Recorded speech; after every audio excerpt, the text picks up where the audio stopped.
So like I said, I don't think there's any accident in this number 40 being the number that the media is reporting, saying that, 40 miles a year we're seeing the magnetic poles shift. Now, that's trying to tell you something that's related, like I said, with that biblical scripture. What was up will become down, and what was down will become up. That is called flipping the switch. You always hear about them talking about this peridium shift. This shift in consciousness. Now, have you ever really thought about, what that really is all about? Because if it's got any amount of truth to it, it has to have truth that's going to connect up to truth from the very ancient past. We're talking about something that is obviously of major significance. And, the peridium shift is switching the polarity. What was up will become down, what was down will become up. That's shifting this polarity.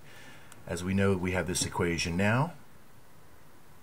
Once this equation is flipped, and as you're seeing, the magnetic polarity is shifting, and that is the shift in consciousness that they're talking about. It's reflective of the consciousness of the shift of the human consciousness, as well as this theoretical field consciousness of the planet that we can recognize as the magnetic field. They are reflective of each other. The condition of the planet is reflective of the conditions of the inhabitants, and then the conditions of the inhabitants in turn are reflective on the condition of the planet. Back and forth, back and forth, back and forth, from micro to macro.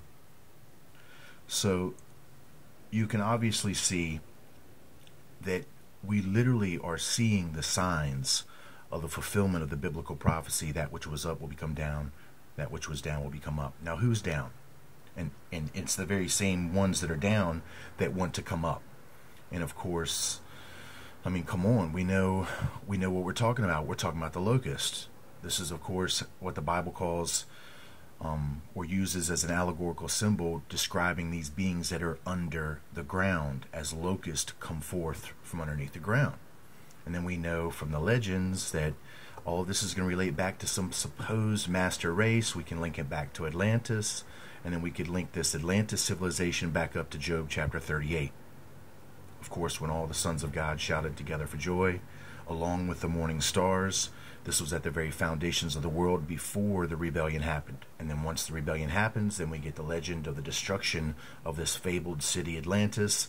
And the legend goes that it was a high society that eventually became corrupted, wicked, and materialistic. And then some sort of judgment or cataclysm took place upon it, and it sank into the sea. Does that sound familiar?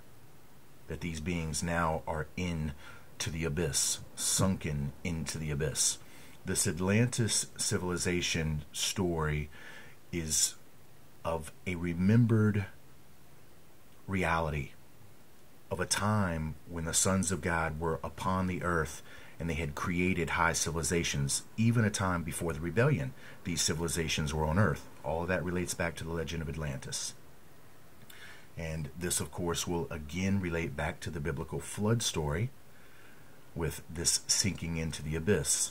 But the flood story, man, I tell you, there's a whole lot to talk about there. We'll just have to maybe get to that further down the line. I want you to know that the flood did happen. Noah was real, and he did build a boat and put some animals on it, plain and simple. But the flood wasn't global. And it wasn't to do in any way what you think it was to do, to kill these giants, because as you know, it didn't kill the giants. But we know that these giants supposedly are upset, very upset about this flood, because guess what? It's the water line. It's the seal that is keeping them bound. And you can see it with due diligence as you study the scripture.